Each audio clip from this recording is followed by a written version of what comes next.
자, 이 시간 우리 함께 교독하며 읽은 요한복음 3장 5절에서 8절까지의 말씀을 가지고 거듭날 때 무슨 일이 일어나는가?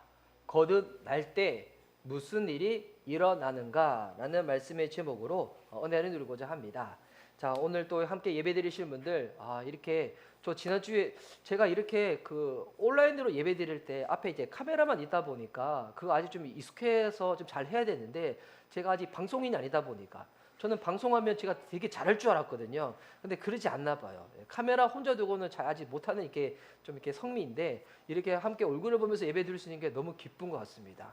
우리 좌우 계신 분들 서로 바라보시며 이렇게 서로 축복하며 인사할까요?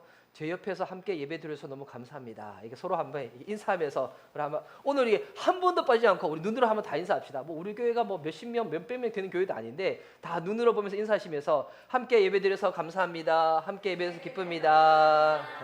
기쁩니다. 할렐루야. 예. 또 오늘 영상으로 예배드리는 또 우리 사랑하는 성도님들, 우리 직접 이렇게 눈과 눈 컨택하지는 못하지만 오늘 주님 안에서 또 함께 예배드릴 수 있도록 주께서 인도해 주시니 너무 감사한 것 같습니다. 자, 오늘 말씀을 듣기 전에 제가 그림을 하나 준비했는데요. 자, 우리 그림 좀 보여주시겠어요? 자, 혹시 이 그림 본 적 있으신가요? 자, 일단 여러분 이 그림 딱 보시면 뭐 어떤 느낌이 드시나요? 추워 보이시죠? 오늘 보니까 오늘 또 우리 그 기상 예보를 보니까 오늘 날씨도 뭐 영하권이고 낮에도 영하권이던데, 근데 이 그림도 보니까 엄청 추워 보이죠. 지금 보니 이 세 명의 뭐 남자로 보이는데 이렇게 딱 무언가 쓰고 있고, 그리고 뒤에 당나귀에는 이게 죽어 있는 이게 돼지가 있고, 그리고 이 앞에 꼬물이는 아닌데, 그리고 경운형제 길에는 이 강아지랑 또 색깔도 다른데 아직 강아지 한 마리가 하여튼 뭐 이렇게 막 이렇게 소리를 지른처럼 막 따라오고 있고, 이 그림인데, 이 그림은 우리 미술 전공하신 분은 이 그림 화가 이름 아실 것 같아요. 모르시나요? 동양화 전공하셔서 모르시나 봐요. 그런데 이 그림은 18세기 후반부터 19세기 초반까지 활동했던 이 스페인의 화가 프란시스코 고야의 그림이라고 합니다. 이 고야의 그림이 약간 이렇게 고전풍의 그림인데, 그래서 이 그림의 작품명이 뭐냐면 느끼는 그대로 겨울바람이라는 그림입니다. 겨울바람. 딱 보면 그게 딱 느껴지시죠? 여러분 이 그림을 보면 바람 자체를 우리가 무언가 딱 형상화할 수는 없잖아요. 그런데 이 그림만 딱 보더라도 지금 겨울철에 차가운 바람을 느낄 수 있는 그런 부분들이 잘 묘사되어 있는 그림인 것 같습니다. 왜 이 그림을 제가 설교 전에 먼저 보여드리냐면, 예수님께서 거듭남에 대해서 설명을 하실 때 거듭난 것은 바람이 임의로 부는 것처럼 성령으로 거듭난 사람이 그와 같다고 주님이 말씀을 하시거든요. 우리 지난주 혹시 예배 드리신 분들, 설교도 말씀 들으신 분들 혹 기억나시나요? 우리 지난주에 예수님께 밤중에 니고데모가 딱 찾아오죠. 그 니고데모가 예수님께 먼저 칭찬을 하잖아요. 선생님은 진짜 랍비이시고 선생님을 통하여 여러 가지 많은 기적들이 일어나고 있는데 이거는 하나님이 함께하지 아니하면 일어날 수 없는 일인 것 같다고. 그때 예수님께서 니고데모의 그 칭찬을 듣고 난 다음에 그 칭찬 가운데 마음 뺏기지 아니하시고 바로 딱 이렇게 말씀하시죠. 사람이 진실로 진실로 내가 너한테 말하는데 사람이 거듭나지 아니하면 하나님 나라 볼 수 없다고. 그러니까 거듭나지 아니하면 하나님의 진노 아래에 있어서 주의 나라 천국에 들어갈 수 없다는 것입니다. 그리고 난 다음에 니고데모가 물어보잖아요. 그러면 사람이 늙으면 어떻게 다시 날 수 있냐고.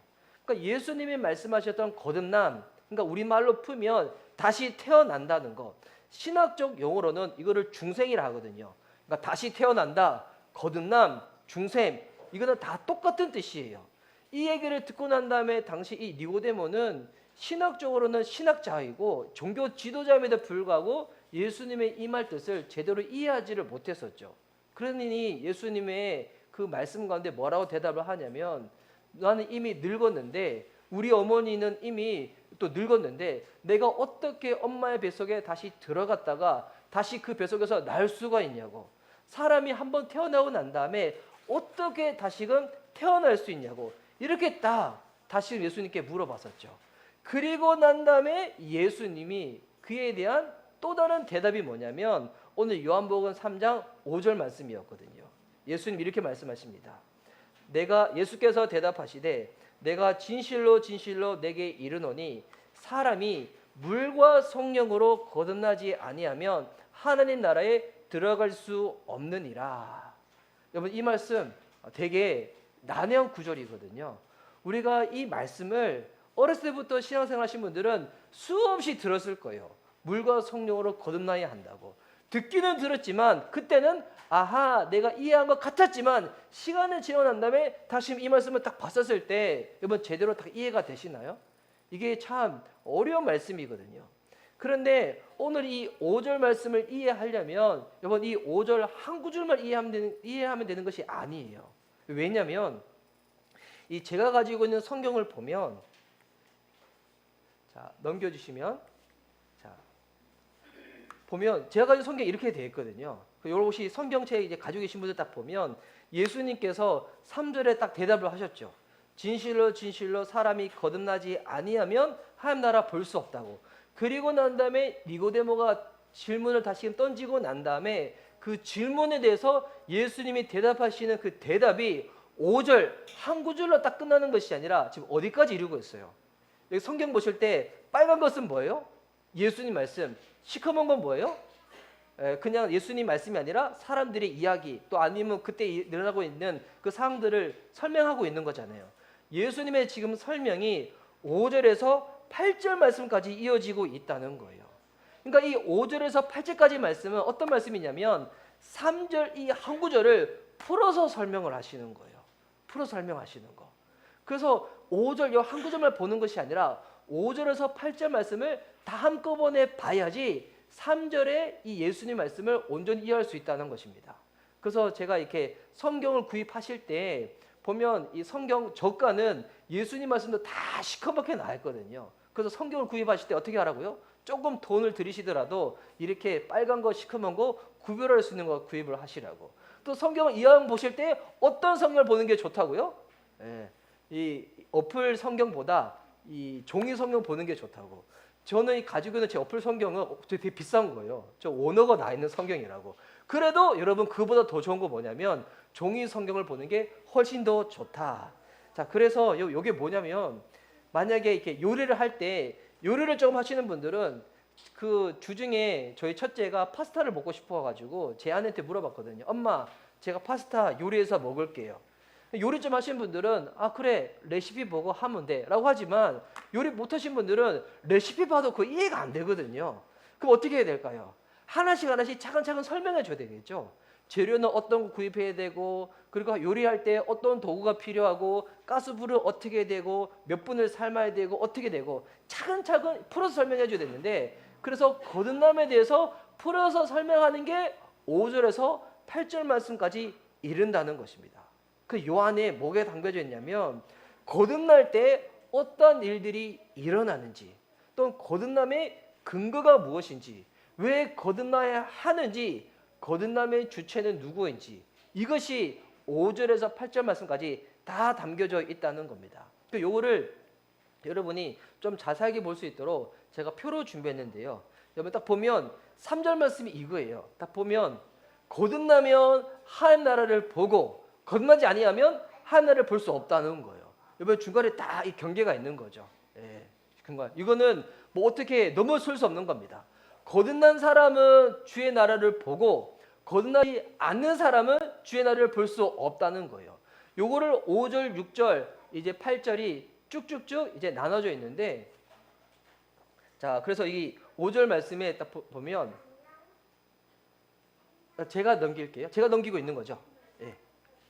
자, 보면 물과 성령으로 나면 나있죠. 근데 이게 뭐냐면 거듭나는 거예요. 그래서 거듭남은 물과 성령으로 나는 거랑 똑같은 건데 이렇게 되면 어떻게 되는 거예요?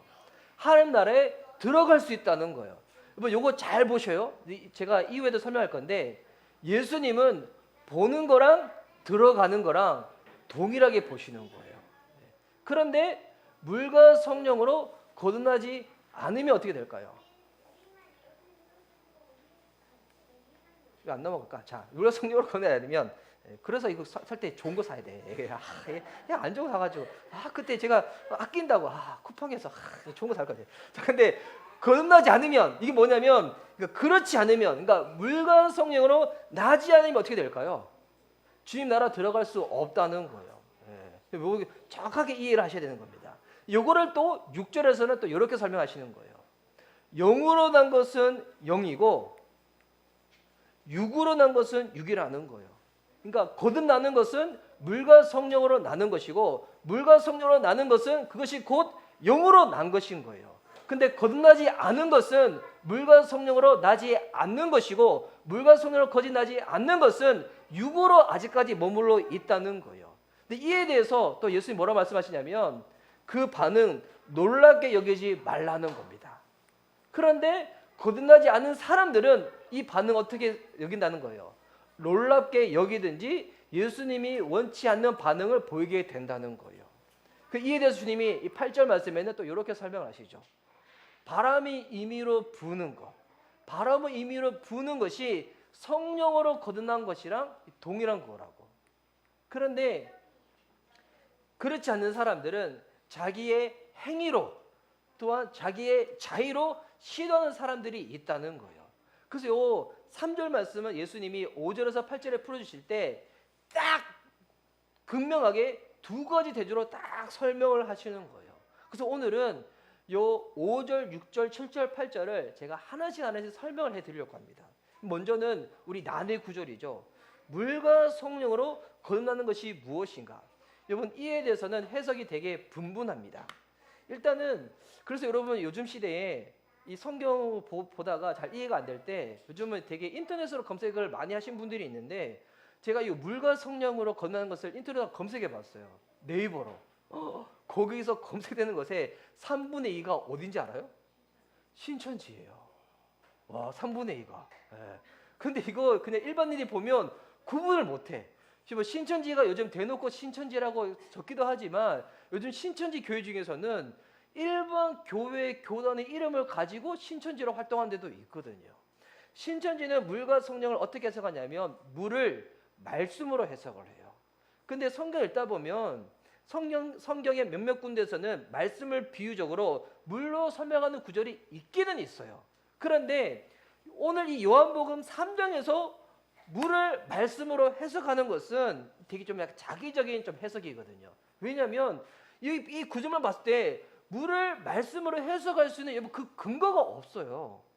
근데 왜 신천지에서는 물을 말씀으로 해석을 하냐면 제가 그래서 그 강의를 다 보지는 않았어. 너무 많아가지고. 근데 흘러가는 이 플로우를 보니까 어떻게 되냐면 물을 말씀으로 해석해야지만 쭉쭉쭉 가다가 요한계시록까지 이르러가지고 어떻게 비유적으로 해석을 하냐면 그 이기는 자가 그들이 말하는 그 교주까지 그렇게 이룰 수가 있는 거예요. 와. 그래서 이게 신천지에 빠지시는 대부분 분들이 교회를 다니시는 분들이 신천지에 많이 빠지시잖아요.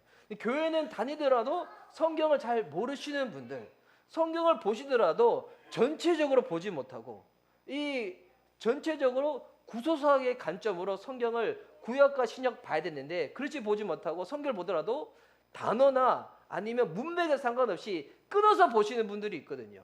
그런 분들은 신천지가 비유적으로 이렇게 딱 설명을 하면 흠뻑 빠지게 돼 있어요. 왜냐하면 그 비유풀이가 너무 재밌거든요. 요거로 풀고 요거로 풀고. 근데 여러분 성경에서 읽을 때 중요한 게 지금 저희가 성경 통독을 하고 있잖아요. 성경 통독할 때 지금 많이 힘드실 거예요. 요 앞부분 읽다 보니까 레위기 끝나고 나서 민수기 읽고 민수기 끝나고 나서 신명기 읽고 요즘 성경 가장 많이 읽으신 분들이 우리 태희자매인데 너무 재밌으시죠? 재밌지만 여러분 그 본문 자체 읽을 때 이해되지 않는 게 많이 있어요. 근데 그래도 여러분 많이 있는 게 중요해요. 왜냐하면 전체적으로 크게 봐야지 성경의 구약과 신약의 큰 흐름 가운데서 엉뚱한 해석과 이야기를 하지 않게 되거든요. 근데 그렇게 보지 않고 본인이 보고 싶은 것만 단어를 끊어서 읽든지 아니면 문장을 끊어서 읽다 보면 해석을 이상하게 하게 되는 거예요. 그래서 신천지는 요 물을 말씀이라 해석하는데 요거는 여러분 틀린 해석이에요. 또한 요 물을 어떻게 또 해석하는 경우들이 있냐면 이거를 세례로 해석하시는 분들이 있어요. 근데 이거는 개신교 목사님 중에서도 그렇게 해석하신 분들이 많이 있는데, 근데 저는 이것도 틀린 해석이라고 봅니다. 요 물을 세례로 보게 되면 요거는 좀 로마 카톨릭에 가까운 해석이거든요. 여러분, 로마 카톨릭이 개신교랑 어떤 차이가 있냐면, 가장 큰 차이가 뭐냐면 구원론이 달라요. 우리는 예수님을 믿음으로 말미암아 하나님께서 허락하신 이 복음 가운데 이 은혜를 믿음으로 말미암아 우리가 구원을 받잖아요. 예수님의 십자가 복음 가운데 내 죄가 다 치러지고 이제는 예수님을 믿어서 내가 그 의가 입혀져서 주의 자녀가 된다. 이게 우리 개신교에서 말하는 이 구원이거든요. 간략하게 설명을 하면. 근데 로마 카톨릭은 어떻게 구원받는지 알아요? 교회가 구원을 베푼다고 생각해요. 그래서 로마 카톨릭에서 말하는, 교회에서 말하는 7가지 의식이 있어요. 그 7가지 의식 중에서 여러분 잘 아는 고해 성사도 포함되어 있는데, 이 7가지 의식을 다 교회에서 시킨 대로 해야지 그 사람이 구원을 받을 수가 있는 거예요. 그래서 로마 카톨릭 이 신자들은 본인이 이 땅을 살아가는 동안에 본인이 구원돼서 제대로 알 수가 없는 거예요. 왜? 교회에서 시킨 대로 본인이 잘 하고 있는지 확인할 수가 없는 거예요. 객관적으로. 그래서 요거를 물로 세례로 해석을 하게 되면, 침례로 해석을 하게 되면 꼭 내가 무언가 의식을 치러야지만 구원받을 수 있다, 이렇게 해석할 수가 있거든요. 저는 요것도 좀 과한 해석이라고 생각하게 됩니다. 그러면 도대체 물과 성령은 무엇을 의미하고 있는 것인가? 여러분, 그래서 예수님의 이 말씀은 다 구약에 있는 성경을 기초로 해서 예수님께서 말씀하고 있는데, 특별히 에스겔 36장 말씀을 보면 이 에스겔 36장은 새 언약에 대해서 약속하시는 장면인데, 근데 이때 물과 하나님의 영을 되게 긴밀하게 연결시켜서 설명을 하고 있어요. 여러분, 성경책 가지고 계신 분들은 에스겔 36장 한 25절 말씀부터 한번 보시기 바랍니다. 에스겔 36장 25절. 저도 스크린으로 준비는 되어 있지만 저도 성경을 펴서 보도록 하겠습니다. 에스겔 36장 24절부터 보시면, 자, 24절부터 제가 한번 읽을게요. 내가 너희를 여러 나라 가운데 인도하여 내고 여러 민족 가운데서 모아 데리고 고국 땅에 들어가서, 그리고 나서 주님이 새 언약을 말씀하시는데 거꾸로 28절 말씀부터 한번 보시기 바랍니다. 28절 말씀 보면, 자, 우리 슬라이드도 나와 있을 거예요. PPT 띄워주세요. 자, 28절 말씀. 내가 너희 조상들에게 준 땅에서 너희가 거주하면서 내 백성이 되고 나는 너희의 하나님이 되리라. 주님이 지금 말씀하시죠. 너희는 내 백성이 되고 나는 너희 하나님이 된다는 거예요. 그럼 어떻게 하면 하나님의 백성이 되고 어떻게 하면 하나님이 내 하나님이 될 수 있는가? 그에 대한 설명이 25절부터 나와 있는 거예요. 25절 말씀 보면, 맑은 물을 너희에게 뿌려서 너희로 정결하게 하되 곧 너희 모든 더러운 것에서와 모든 우상 숭배에서 너희를 정결하게 할 것이며. 자, 어떻게 되는가? 맑은 물을 뿌려가지고 우리를 깨끗하게 씻겨주신다는 거예요. 여기서 물의 의미가 뭡니까? 씻김을 받는 거예요. 깨끗해지는 거예요.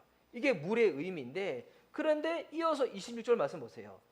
또 새 영을 너희 속에 두고 새 마음을 너희에게 주되 너희 육신에서 굳은 마음을 제거하고 부드러운 마음을 줄 것이며. 자, 물로 깨끗하게 씻김을 받고 난 다음에 주님이 우리 안에 무엇을 주신다고요? 새 영을 주신다는 거예요. 여기서 이 새 영이 바로 성령님을 의미하고 있는 거거든요. 새 영을 주어서 우리의 마음이 굳은 마음을 제거하고 마음이 어떻게 된다고요? 부드러운 마음이 된다는 거예요. 예. 여기서 보면 여러분, 성령님의 역할이 무엇인지 우리가 알 수가 있어요. 성령님의 역할은 뭐냐면 우리가 옛사람은 씻김받게 되는 것이고 새 사람으로 창조되는 거예요. 이게 성령님의 역할이에요. 성령님이 역사하시면 어떻게 된다고요? 옛사람은 씻김받게 되고 내 안에 새 사람이 창조되어지는 거예요. 여러분, 거듭나기 전과 거듭난 후에 나라는 사람이다 칩시다. 자, 이제 여러분 잘 이해할 수 있도록, 자, 이상한 목사를 들어 설명할게요. 자, 이 거듭남이 있는데 거듭나기 전에 이상함이 있어요. 거듭난 후에 이상함이 있는 거예요. 그럼 여러분 거듭난 전에 이상함도 이상함이고 거듭난 후에 이상함도 이상함인 거예요. 그러면 제가 거듭났다는 것은 요 중간에 무슨 사건이 있다는 거잖아요. 이 사건이 뭐냐면 여러분 바로 씻김을 받는 사건이라는 거예요. 씻김을 받는 사건. 그러니까 이상함이 씻김을 받고 난 다음에 어떻게 되는 거예요? 거듭나지는 거예요. 근데 요거를 신약 성경에서는 여러 가지 다양한 표현들로 이야기를 하고 있는 거예요. 씻겼다는 것을 어떻게 설명하고 있는가? 슬라이드 한번 넘겨주세요. 자, 넘겨주시면 이 신약 성경에 보면 씻겼다는 표현이 어떤 성경에는 에베소 성경에는 옛사람을 벗어버리고 이렇게 나와 있죠. 또 로마서 말씀에도 보면 어떻게 나왔냐면 우리가 이 죄 가운데 죽었다라고 나와 있어요. 또 갈라디아서 말씀에도 보면 너희가 육신과 종력 가운데 옛사람이 죽었다고 나와 있는 거예요. 그 여기서 보면 죽었다, 옛사람을 벗었다. 여러분 이 말인즉 무슨 말이냐면 바로 이 말이 구약 에스겔 성경에서 말하는 물로 씻김을 받는 거예요. 거듭난 전에 이상함이 있어요. 거듭난 전에 이상함이 가지고 있는 성향이 있겠죠. 추구하는 바가 있겠죠. 원하는 가치들이 있겠죠. 그런데 거듭남을 통하여 씻김을 받으면 신약 성경을 따르면 옛사람이 죽으면 옛사람이 벗어버리면 어떻게 되는 거예요? 거듭나기 전에 이 사람이 가지고 있던 성향, 가치관들이 여러분 어떻게 된다고요? 씻김을 받게 되는 거예요. 이것이 죽게 되는 거예요. 그래서 여러분 옛사람이 죽었다는 것을 어떤 사람들은 잘못 오해를 해가지고 옛사람이 죽는 것이 이상함이라는 존재 자체가 여러분 완전히 제거되어지는 거예요? 완전히 죽어버리는 거예요? 아니죠. 저라는 존재는 그대로 있지만 저라는 이 육 안에 들어가 있는 옛사람이 있는 거예요. 주님을 찾지 아니하고 죄된 것을 좋아하고 세상을 추구했던 이 옛사람이 씻김을 받고 난 다음에는 이제는 그것을 추구하지 않는 새 사람으로 주님이 창조하여 주시는 거예요. 여러분 그래서 물과 성령으로 거듭난다는 것은 이 원어적으로 보면 물과 성령은 물, 즉 성령 이렇게 해석을 할 수가 있는 거예요. 그러니까 물은 무슨 것을 의미하고 있냐면 성령님이 행하시는 그 일을 설명하고 있는 것입니다. 근데 이럴 때 어떻게 되는 거예요? 물과 성령으로 거듭난 사람은 어떻게 된다고요? 하나님 나라에 들어갈 수 있다는 것입니다. 근데 이게 여러분 보면 3절에는 예수님이 어떻게 설명하셨어요? 거듭나지 아니하면 하나님 나라를 볼 수 없다고 나와 있죠. 근데 물과 성령을 거듭나지 아니하면 하나님 나라에 들어갈 수 없다는 거예요. 요거를 보면 예수님의 어법에는 보는 거랑 들어가는 거랑 동일하다는 거예요. 이게 되게 중요한 거예요. 보는 거랑 들어가는 거랑 동일하다는 거예요. 거듭나기 전에는 우리가 옛사람으로 살 때는 옛사람이 죽지 않을 때는 우리가 믿음의 눈 자체가 없는 거예요. 그러니 예수님의 아름다움, 하나님의 영광 이런 것을 볼 수가 없는 거예요.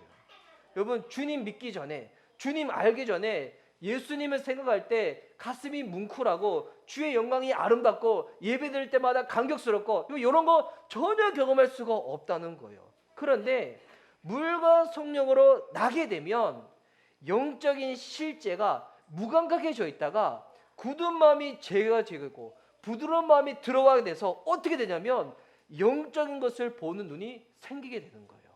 이 영적인 눈이 생겨서 달라지게 되는 거예요.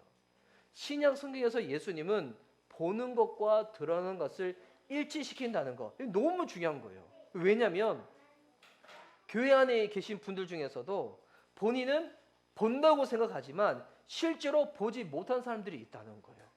오늘 이 예수님께서 요한복음 3장에 니고데모랑 대화를 나누시기 전에 요한복음 2장에 어떤 사건이 있냐면 가나 혼인잔치 사건이 있어요. 너무 유명한 사건이죠.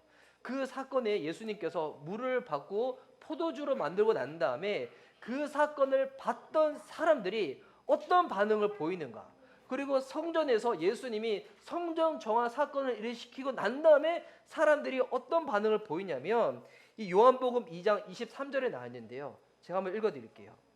6월절에 예수께서 예루살렘에 계시니 많은 사람이 그의 행하시는 표적을 보고 그의 이름을 믿었으나, 보니까 많은 사람이 예루살렘에서 예수님 또한 기적을 베푸셨겠죠. 성경에 기록되지 않는 수많은 표적을 일으켰다고 하시니까 기적을 보고 그 사람들의 반응은 뭐냐면 그 표적을 보고 그 이름을 믿었으나라고 나왔어요. 근데 여러분 그 중요한 게 뭐냐면 믿었다가 아니에요. 믿었으나였다는 거예요. 이 무슨 말일까요? 예수님은 그들의 믿음을 인정하지 않았다는 거예요. 표적은 봤지만 진짜로 예수님을 믿지를 않았다는 거예요. 여러분 이게 되게 중요한 겁니다. 왜 예수님이 이들의 믿음을 인정하지 않았을까요? 이들은 잘못 보고 있다는 겁니다. 이런 영적인 상태로는 주의 나라 들어갈 수 없다는 거예요. 그러니까 이 사람들은 자기는 확신도 있고 본다고 믿고 있었지만 그들은 아직 어디에 머물러 있는 거예요? 종교에 머물러 있는 거예요. 여러분 종교에 머물러 있는 사람들은 하나님 나라와 하나님에 대한 이 아름다움을 본 눈이 없다는 것입니다. 그러니까 주님을 아름답게 보지 못하니까 무엇을 아름답게 볼까요? 다른 것을 더 아름답게 보면서 거기에 취해 있는데 본인은 천국 들어간다고 이렇게 스스로 착각을 하고 있다는 거예요. 그래서 왜 예수님은 왜 거듭난 사람만이 볼 수 있고 거듭나지 않은 사람은 볼 수 없다고 말씀을 하시는가? 그 이유가 6절 말씀에 나와 있는 거예요. 이 거듭남의 근거인데 제가 한번 읽을게요. 육으로 난 것은 육이요 영으로 난 것은 영이니. 여러분 육에서는 결단코 영적인 것을 얻을 수가 없다는 것입니다. 아직 육에 머물러 있는 사람은 영으로 난 것을 볼 수 없는 거예요. 왜 간단한 이치죠. 사과는 사과나무에서 나는 것이고요. 배는 배나무에서 나는 거예요. 여러분 영으로 난 사람은 어떻게 되는 거예요? 하나님 나라를 볼 수 있다는 거예요. 주의 나라에 들어갈 수 있다는 거예요. 그런데 너무 간단한 이치입니다. 육으로 난 사람은 결단코 그럴 수가 없다는 거예요. 육으로 난 사람은 하나님 나라를 볼 수도 없고요. 그 아름다움을 사모하지도 않고요. 하나님이 그것에 대해서 관심도 없다는 거예요. 여기서 덧붙여서 주님이 말씀하시는 거예요. 7절 말씀에 내가 내게 거듭나야 하겠다는 말을 놀랍게 여기지 말라. 그러니까 놀랍게 여긴다는 이 말은 사람들의 반응을 이야기하고 있는 거잖아요. 예수님이 거듭남에 대해서 이야기를 할 때 수많은 사람들이 다양한 반응을 보일 수가 있다는 거예요. 뭐 어떤 반응을 보일 수가 있을까요? 먼저는 전혀 관심 없는 사람이 있을 거예요. 거듭남에 대해서 이야기하고 중생에 대해서 이야기하고 천국에 대해서 이야기하고 죄와 이 천국과 지옥 구원에서 이야기를 할 때 전혀 관심 없는 사람이 있어요. 그런 사람들 아직 어떤 사람이에요? 어떤 사람이라고요? 물과 성령으로 나지 않는 사람, 아직 육에 머물러 있는 사람. 또 어떤 사람들은 이것을 되게 무시하거나 신경질적으로 대하는 사람들이 있어요. 아직 그런 게 뭐가 있냐고. 이 세상에 눈에 보이는 것이 전부이고 그냥 먹고 마시고 즐기는 것이 전부이지. 또 요즘 시대의 사람들은 나이가 어리면 어릴수록 요즘은 눈으로 보이는 것을 너무 드러내잖아요. 저도 오늘 아침에 이제 그런 이야기를 들었는데 너무 재미있는 이야기를 들었어요. 배고픈 사람. 그러니까 뭐 저도 아직 그런데 배고픈 사람한테 10,000원이 생겼다. 뭐 그 10,000원으로 뭐 하시겠어요? 저는 저 건대 입구역에 있는 신촌 설렁탕 가가지고 그냥 설렁탕 맛있게 한 그릇 딱 먹고 남아있는 막 1,000원, 2,000원 남아있으면 그냥 이게 저렴한 커피 가서 먹을 것 같아요. 근데 젊은 사람한테 10,000원 생겼다. 어떻게 하는지 알아요? 삼각김밥으로 떼고 난 다음에 스타벅스 가가지고 커피 시켜 먹는다는 거예요. 너무 재밌죠? 요즘 이렇게 너무 이렇게 드러내는 거, 드러낸 거 근데 너무 취했다 보니까. 근데 이제 그런 세대 사람들이 거듭나서 이야기를 한다. 어떻게 반응할까요? 전혀 신경 쓰지 아니하고 지금 그게 중요한 게 아닌 거예요. 내가 지금 원하는 거, 하룻밤 사이에 샤넬의 백이 120만 원이 올라가더라도 줄 서서 살게 됐다는 그와 같은 것들 가운데 나아가는 거죠. 또 어떤 사람은 거면서 얘기를 할 때 놀라는 사람이 있는 거예요. 어떤 사람이 놀랄까요? 당연히 알아야 되는데 전혀 알지 못한 사람들은 놀랍게 반응을 보이겠죠. 그런데 주님이 원하시는 반응이 있어요. 거듭나서 이야기를 할 때 주님은 어떤 반응을 원하실까요? 그에 대해서 감격하고 감사하고 나는 도저히 거듭날 수 없는 정말 주님과 너무나 멀리 떨어져 있는 사람인데 어떤 은혜인지 주님은 나를 택하셔서 거듭나게 하시고 주의 것을 볼 수 있도록 내게 이 은혜를 허락해 주셨구나. 감사하는 반응, 찬양하는 반응. 주님은 이 반응을 원하신다는 거예요. 고난에서 이야기를 할 때. 또 주님이 원치 않는 반응 중에 하나가 뭐냐면 불안해하는 사람들이 있어요. 아직 이 고난에 대해서 제대로 알지 못해서 어렸을 때부터 교회 생활을 쭉 했는데 내가 정말 거듭났나 거듭나지 않았나 계속 불안한 사람들도 있어요. 주님은 이 반응도 원치 않으신다는 거예요. 진짜 거듭난 사람은 불안해하지 않습니다. 오히려 더 감사하고 오히려 더 정말 주님 앞에 나와 나 같은 죄인을 주님께서 기억하셔서 택하셔서 주님이 잘 살려주셨구나. 이 반응을 보여야 되는 거예요.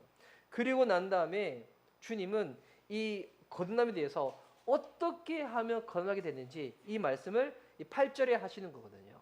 이 8절 말씀을 우리 다 함께 우리 한 목소리를 읽도록 하겠습니다. 자, 시작. 바람이 임의로 불매 내가 그 소리는 들어도 어디서 와서 어디로 가는지 알지 못하나니 성령으로 난 사람도 다 그러하니라. 아멘. 자, 여러분 이 거듭남은 성령에 의해서 이루어진다는 거예요. 성령에서 이루어지는 것을 주님이 우리가 잘 이해할 수 있도록 어떻게 설명하냐면 이게 임의로 부는 바람과 같다는 것입니다. 지금 우리 밖은 춥지만 이 안에 들어오시니까 히터기를 틀어가지고 뜨거운 바람이 불다 보니까 여러분 지금 약간 땀이 나는 것 같죠? 여러분 지금 바람이 여기 불고 있는데 혹시 이 바람을 나는 두 눈으로 직접 보신다. 혹시 그런 분들 있어요? 나는 바람을 두 눈으로 늘 볼 수 있습니다. 이런 분들은 어떻게 될까요? 사랑으로 많이 케어해 줘야 되겠죠. 사랑 많이 케어해줘도 깨닫지 못하면 밥을 많이 먹게 되고요. 그래도 안 되면 가까운 데로 안내를 해줘야 되겠죠. 여러분 우리는 바람을 두 눈으로 볼 수가 없어요. 근데 뭐를 보는 거예요?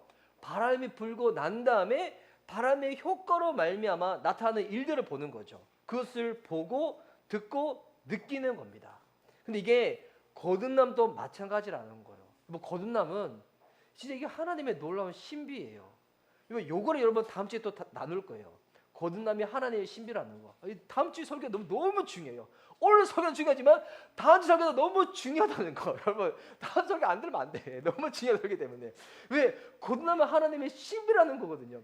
이거를 이해하지 못하면 뭐 예수님 믿더라도 이게 진짜 율법적인 행위 가운데 이거 허덕이고 눈물 나고 힘들죠. 막 이렇게 되는 거거든요. 여러분 그렇지가 않아요. 거듭남은 하나님의 신비인데 여러분 사람이 태어날 때 내가 선택해서 태어났다 이런 사람 없잖아요. 똑같은 거예요. 여러분 거듭남은 이 주체가 내가 아니에요. 하나님이라는 겁니다. 하나님에 의해서 거듭난다는 거예요. 그러면 내가 하나님에서 거듭난 것을 어떻게 확인할 수 있을까요? 변화된 내 삶의 열매를 통해서 확인을 할 수 있는 거예요. 이것도 잘 기억하셔야 돼요. 변화되어서 거듭나는 게 아니에요.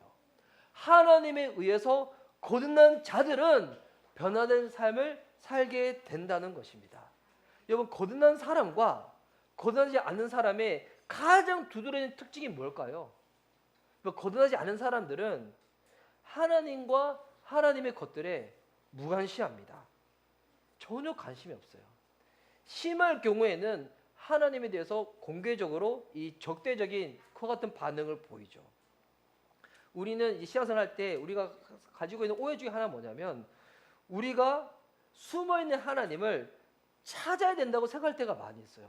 하나님이 계신데 내가 아직 주님을 찾지를 못하는 거야. 내가 주님 빨리 찾아야지 내가 구원도 받고 영생도 누리는데 주님 어디 계신 거야. 우리는 이렇게 신앙생활을 오해할 때가 많이 있어요. 근데 여러분 실제로 중생하지 않는 사람들 거듭나지 않는 사람들은 하나님 안 찾죠. 주님 찾지 않습니다. 왜냐하면 주님을 찾는다고 해서 찾아지는 것이 아니라 우리는 하나님으로부터 달아난 자들이거든요. 우리가 주님으로부터 도망간 자들이라는 거예요. 누가복음 15장에 보면 잃어버린 것에 대해서 주님이 비유하실 때 잃어버린 양에 대한 비유를 하시잖아요. 여러분 양을 잃어버린 거예요. 근데 이게 예수님이 좋게 표현해서 잃어버렸다 표현하지 실제로는 양을 잃어버린 게 아니죠. 양이 도망간 거죠. 99마리는 그 목자 곁에 울타리에 있는데 이 한 마리만 도망간 거예요. 쉬운 표현으로 토끼인 거예요. 그 토끼인 이 양을 어떻게 한 거예요? 예수님이 찾으러 다니시는 거예요. 여러분 잃어버린 자를 찾기 위하여 예수님이 오셨다는 거예요. 우리가 예수님을 찾아가는 게 아니에요. 우리가 주님을 찾아가는 게 아니에요. 여러분, 이게 종교고요. 이게 다른 종교에서 말하는 구원관이에요. 이단에서 말하는 구원이 이건 거예요. 나의 행위로 말미암아 무언가 공을 쌓고 실적을 쌓아야지만 내가 구원받을 수 있다. 그러니까 이단을 섬기시는 이 분들이 열심을 내가지고 그렇게 충성을 다하는 거예요. 왜? 내가 이탈될 수도 있다고 생각하기 때문에, 이 구원에서. 근데 여러분, 구원은 그렇지 않습니다. 주님이 찾아오시는 거예요. 잃어버린 자를 찾으시는 거예요. 그래서 거듭나지 않은 사람들은 하나님을 찾지도 않고 오히려 다른 것을 찾죠. 무엇을 찾을까요?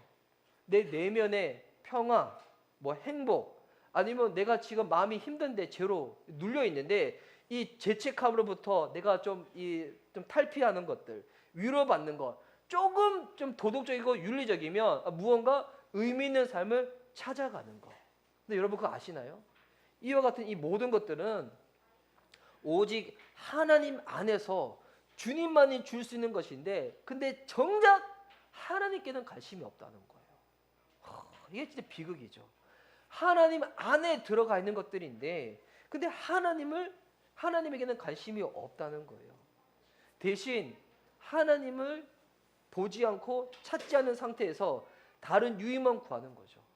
이때 깨달아야 되는 거예요. 아하, 그래서 인간이 죄인이구나. 인간의 죄성이라는 것이 다른 게 아니에요. 하나님 말고 다른 것을 열심히 찾으려고 하고 추구하려고 하는 것이 인간의 죄성의 이 모습이라는 거거든요. 근데 신비한 것은, 진짜 놀라운 것은 뭐냐면, 성령님이 거듭남의 역사를 일으키실 때 사람에게 일어나는 이 놀라운 이 변화는 뭐냐면 성량이 바뀌는 거예요. 제가 이거를 영적인 성량, 영혼의 성량을 말하고 싶은데, 성령께서 일하기 전에는 아까 에스겔 말씀 보니까 우리의 마음이 굳어 있다는 거예요. 그 말인지 뭐냐면 죽어 있는 상태인 거예요. 하나님에 대해서 전혀 반응하지 못하는 상태인 거예요. 근데 성령님께서 역사하실 때, 여러분 죽은 사람이 어떻게 반응할 수 있겠어요? 놀라운 신비인데, 성령님께서 역사하실 때 내가 죽은 이 마음이 살아나서 하나님 앞에 나와 회개할 수 있고 주님께 반응할 수 있도록 주님이 일으켜 주시는 거예요. 뭐 오늘 여러분 이 시간에도 마찬가지예요. 눈에 보이진 않지만 뭐 겉모습으로 우리 다 함께 이 예배당에 앉아 있지만, 성령님께서 역사하실 때 이 성령님은 지금 보이지 않는 여러분의 이 영혼을 만지시고 계신 거예요. 주님이 일하시고 계신 거예요. 어떻게? 주님께 반응할 수 있도록. 그런데 아직 죽은 사람은 어떨까요? 반응하지를 못하는 거예요. 주의 말씀 가운데, 이 주님께서 허락하신 구원의 길 가운데. 그래서 저는 이 지혜가 다른 게 지혜가 아닌 것 같아요. 제가 자주 말씀드리지만 결국 인생은 두 가지 인생이 있는 것 같아요. 맞고 돌아오는 인생과 맞지 않고 주님 만나는 인생. 여러분 맞고 돌아올래요? 그냥 주님 만날래요? 결국 인생은 두 가지예요. 주님께서 택한 영혼들은 결국 이 두 가지 안에 있어요. 맞고 돌아오든지 그냥 맞지 않고 순순히 돌아오든지. 지혜가 별게 아닌데, 근데 우리는 참 지혜롭지 못해. 어떻게 해서든 맞고 난 다음에 돌아오려고 그렇게 용을 쓰죠. 근데 여러분 진짜 성령께서 역사하시면 그 다음부터 죽은 내 마음이 살아나게 돼서 어떻게 되는가? 진짜 신비해요. 하나님을 찾게 돼 있어요. 하나님께 마음이 생기고요. 하나님의 것들에 대해서 신경을 쓰기 시작하는 거예요. 어떻게 해서 내가 이런 일이 생겼는지 나 스스로도 알 수 없어. 근데 놀라운 거는 이런 일들이 생기기 시작하는 거예요. 저는 정말 간절히 축복하고 기도합니다. 우리 미션 리바이벌 교회 모든 성도님들이 이런 신비적인 일을 경험했으면 좋겠습니다. 내가 예전에는 내가 하나님의 것, 하나님의 아름다운 예수님의 영광, 이거 전혀 관심이 없었어. 내가 관심 있는 거, 내가 어떻게든 내가 이 가지고 있는 재산을, 이 성경 보면 이 진짜 염려하지 말라고 하는 것들의 거의 90% 이상의 것들은 성경에 돈에 관련된 거거든요. 요즘은 투자를 넘어서 거의 투기 열풍이잖아요. 뭐 코인이든지 주식이든지 뭐 모든 것들이. 근데 성경 우리에게 뭐라 얘기하냐면 염려하지 말라는 거예요. 그런 것들은 이방인들이 구하는 것이라고. 하나님 백성이 아닌 사람들, 거듭나지 않는 사람들이 염려하는 인생을 사는 것이고, 거듭난 사람들은 어떻게 살아가는 거예요? 먼저 그의 나라와 그의 의를 구하며 그것들은 내일 일어날 것이니까 내일 염려할 것이고, 오늘 우리는 살아계신 주님 앞에 예배하고 그분을 생각하며 살아가는 거예요. 지금 내가 하고 있는 이 일이 진짜 건강한 투자의 일인지 투기의 일인지 여러분 구분할 수 있는 방법이 있어요. 내가 어떤 일을 할 때 하나님 생각하는 것보다 그 일을 더 많이 생각한다, 여러분 그 다음부터 그 일은 주 일하고는 상관이 없는 삶이 될 수가 있어요. 내가 무슨 일을 하더라도 주님 생각을 먼저 하고 일을 하든지, 그 일을 하면서도 주의 생각을 한다, 여러분 그거는 건강한 일일 수도 있어요. 근데 그렇지 아니하고 그것만 신경 쓰고, 저희 그 살고 있는 이 단지의 앞에 작은 수포가 있는데 그 분도 이렇게 주식을 하시나 봐요. 근데 그 사장님 보면 제가 아침에 가든지 저녁에 가든지 늘 이 주식하시는 분들 특징 아시죠? 예, 24시간 이거 확인한다는 거예요. 예. 그래도 주식만 하신 분들은 이 장 마감이 있으니까 끝나잖아요. 근데 요즘 코인 하신 분들은 장 마감이 없으니까 계속 그것만 보고 있어. 보면서 우리 인생이 그것만 하다가 끝나버린 게 우리 인생의 전부가 아닌데, 우리 인생은 하나님의 아름다운 영원한 것들을 삼하는 존재로 주님 우리를 만드셨는데, 여러분 거듭나지 않는 사람들은, 내 마음이 죽어있는 사람들, 생명이 없는 사람들은 그런 것 가운데 전혀 관심을 볼 수가 없다는 것입니다. 저는 축복합니다. 저와 여러분이 하나님의 이 신비한 일 가운데 참여하여서, 바람이 불 때 어디서 부는지 눈으로 볼 수는 없지만 바람이 불고 난 다음에 나타나는 일들은 우리가 경험할 수 있는 것처럼, 오늘 여러분 우주를 창조하신 주님이 오늘 이 예배 가운데 우리와 함께 하신 줄 믿습니다. 말씀을 통하여 믿음으로 반응하는 자들 가운데 오늘 성령께서 역사하셔서 오늘 또 새 일을, 새로운 작업을 주께서 하시는 줄 믿습니다. 여러분 이 작업은 다른 일이 아닙니다. 영적인 성령이 더욱더 짙어지고 더욱더 뚜렷해지고 선명해지는 거예요. 주님께 관심을 두고 주님과 함께 살아가고 일상의 삶 가운데 주님의 도우심, 주님께 간구, 주님의 능력, 주님의 영광, 주님의 목적, 주님의 뜻을 발견하여 나아가는 삶이 되는 것입니다. 여러분 그 은혜를 누릴 수 있는 저와 여러분 되었으면 좋겠습니다. 우리 이제 이번 주에 이어서 다음 주에는 거듭남의 신비에 대해서 나눌 건데, 여러분 이번 주 설교도 중요하지만 다음 주는 이번 주보다 더 중요하다는 거. 그래서 꼭 왜냐면 이거를 알아야지. 여러분 찬양할 때 이 거듭남의 신비를 깨닫잖아요. 찬양할 때 가슴이 터져버립니다. 노래를 못하더라도 소리 빽빽 치면 노래 부르고 싶어요. 내가 이 은혜를 누리고 있구나. 내가 이 은혜를 누리고 있구나. 여러분 그 은혜를 경험할 수 있는 저와 여러분, 우리 미션 리바이벌교회 모든 성도님들 되어줄 수 있기를 예수님의 이름으로 축복하는 바입니다. 아멘.